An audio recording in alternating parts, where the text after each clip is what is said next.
When I was a child, I had a dream to be a professional footballer.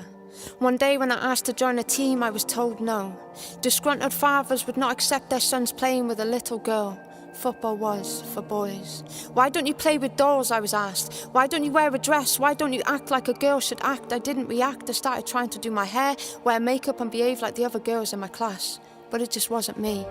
And it's funny how I was so young, yet my body was owned by others' opinions. And today, I see the same fate in others. As women, we are told we must be beautiful, not successful. And if we are to be successful, we must do it beautifully.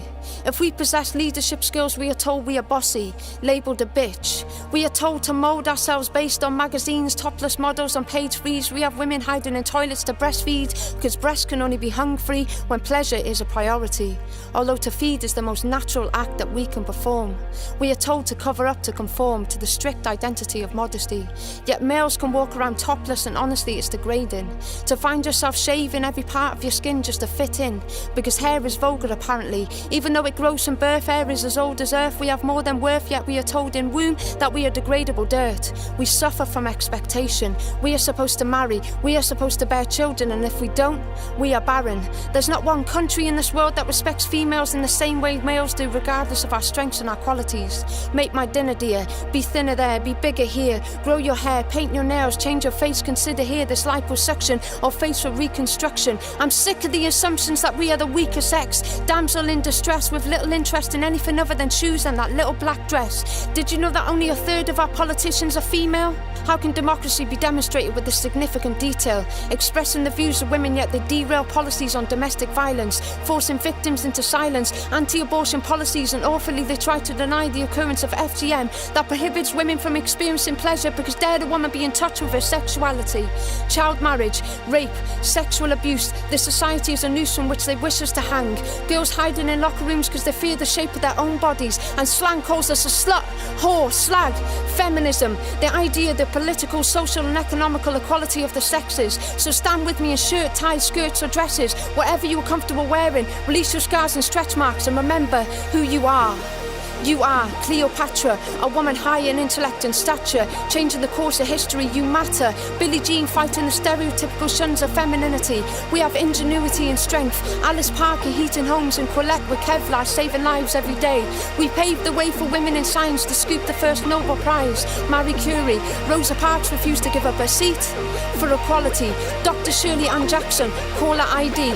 Don't mind me, 'cause ain't I a woman? To Gertrude's journey. Grace Hopper, the first computer. And surely that's enough to have you believe. Sarah Mather, telescopes with submarines. Stem cell research, Anne Sakamoto, sitting in the front row of the fight against cancer. The discovery of DNA, Rosalind Franklin. Amelia Earhart, the first female to fly solo across the Atlantic. Our history is gigantic. Benazir Bhutto, the first female to take charge of a Muslim state. Miriam Mirkazani in the first Fields Medal. Marie Stopes, sex ed and birth control. Audrey Hepburn, Oprah Winfrey, Julie Walters, Sybil Sassoon, Maya Angelou. We shall not be moved.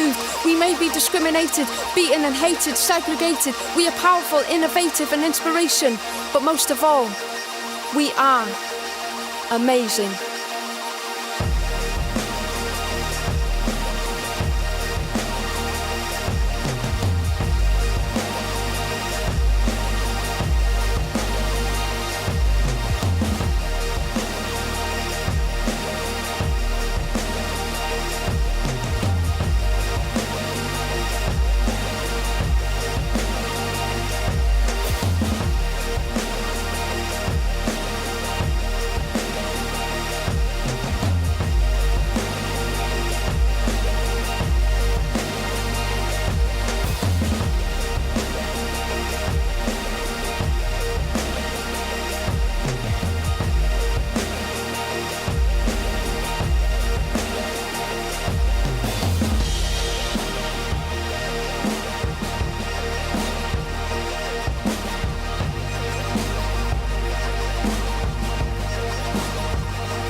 Her confusion spoke the woes of 1,000 sisters silent-tongued, chained by the shallow expectations of femininity from womb to grave, for knowledge is as vulgar as hair. She glanced upon me with the same gratitude as tears gently filled her eyes. It was the first time she was called beautiful, not for her skin, but for her mind.